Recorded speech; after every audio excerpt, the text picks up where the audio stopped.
Hello everyone. చాలా gap తర్వాత మళ్ళీ కథ చెప్పడానికొచ్చాను. ఈరోజు మనం చెప్పుకోబోయే కథ పేరు 'దొంగ పుట్టినరోజు' అనమాట. ఈ కథలో ఒక దొంగుంటాడు. తను తన పుట్టినరోజు ఆ రోజున ఏం చేశాడు అనేది కథ అన్నమాట. సరే, ఒక ఊళ్ళో సేతురామయ్య అని ఒకతను ఉండేవాడనమాట.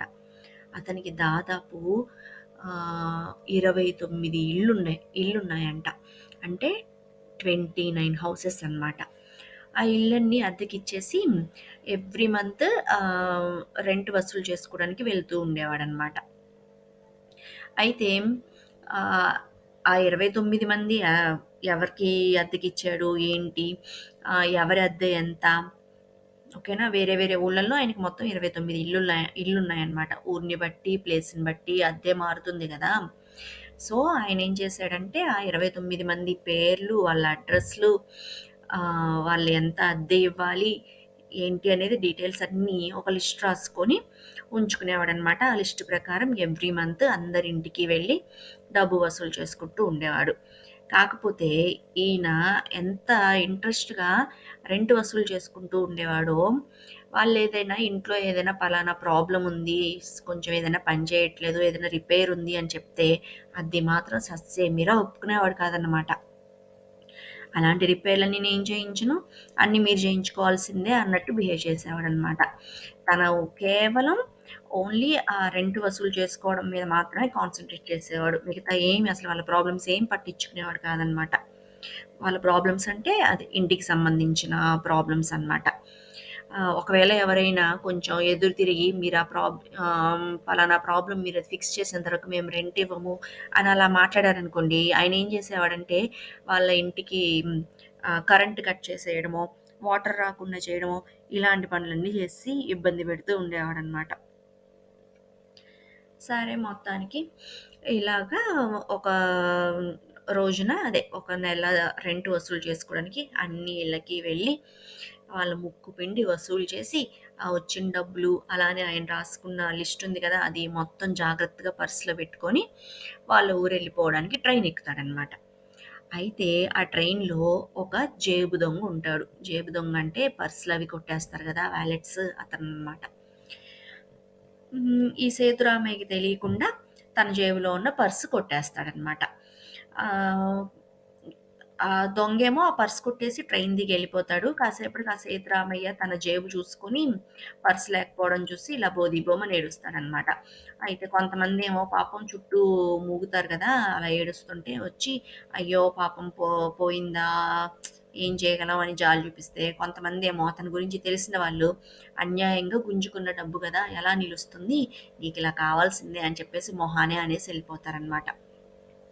ఇలా మొత్తానికి సేతురామయ్య అందరిని ఇబ్బంది పెట్టి చేసినందుకు దొంగ అతని దగ్గర నుంచి పర్స్ కొట్టేసాడనమాట. మరి ఈ దొంగ చేసింది గూడా మంచి పని కాదు గదా! మరి ఇతనికి కూడా ఏదో ఒక పనిష్మెంట్ ఇవ్వాలి గదా! సరే, ఆ దొంగ సంగతి ఏమైందో చూద్దాం రండి. ఈ దొంగ ట్రైన్ దిగేసి ఒక చోటకెళ్ళి ఒక చెట్టు వెనక్కి నిలబడి గబగబా పర్స్ తీసి అందులో ఉన్న డబ్బులన్నీ లెక్కబెట్టుకుంటూ ఉంటాడనమాట. చాలా డబ్బులుంటాయనమాట. అంటే మొత్తం 29 హౌసెస్ నుంచి కలెక్ట్ చేసిన రెంట్ కదా మరి. అవన్నీ లెక్కపెడుతూ ఉంటాడనమాట. కానీ ఇదెప్పుడో పాత కాలం కథ గదా! సో, అన్నీ లెక్క పెడుతూ ఉంటే 383 అంటే 383 అక్కడి దాకా వస్తాడనమాట. అప్పుడు వెనక నుంచి ఎవరు ఇది అని చెప్పి ఒక వాయిస్ వినిపిస్తుందనమాట. అంతే, దొంగ అదిరి పడతాడు. వెనక్కి తిరిగి చూసేటప్పటికి ఏముంది, సబ్ ఇన్స్‌పెక్టర్ నిలబడి ఉంటాడనమాట.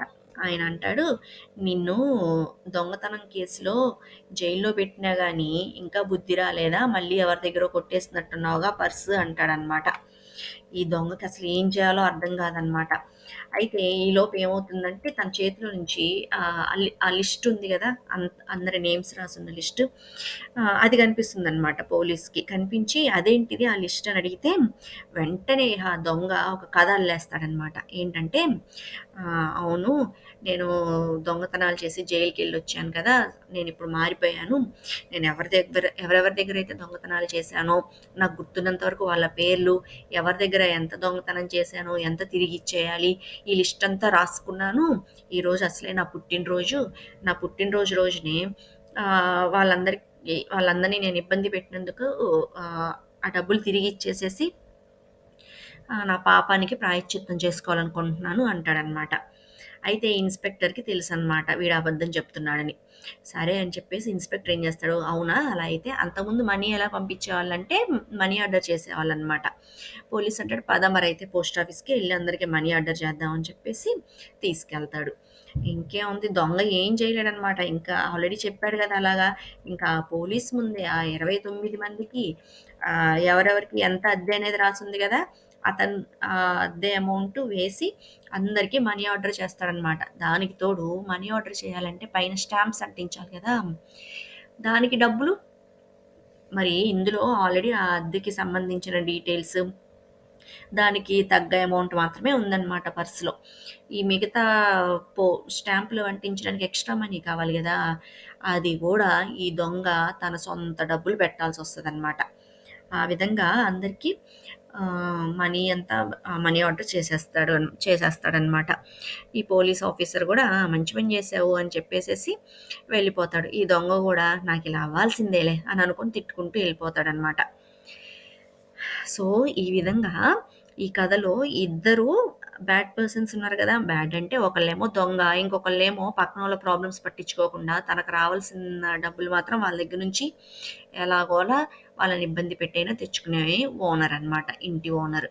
సో, వీళ్ళిద్దరికీ ఈ విధంగా తగిన శాస్తి జరుగుతుందన్నమాట ఈ కథలో. ఆహ్, ఈ దొంగ పుట్టినరోజు రోజున తనకి ఆ ఇంటెన్షన్ లేకపోయినా సరే బలవంతంగా ఒక మంచి పని చేయాల్సొస్తుందన్నమాట. ఇది కథ. బావుందా? ఇంకో కథతో మళ్ళీ కలుసుకుందాం. బాయ్.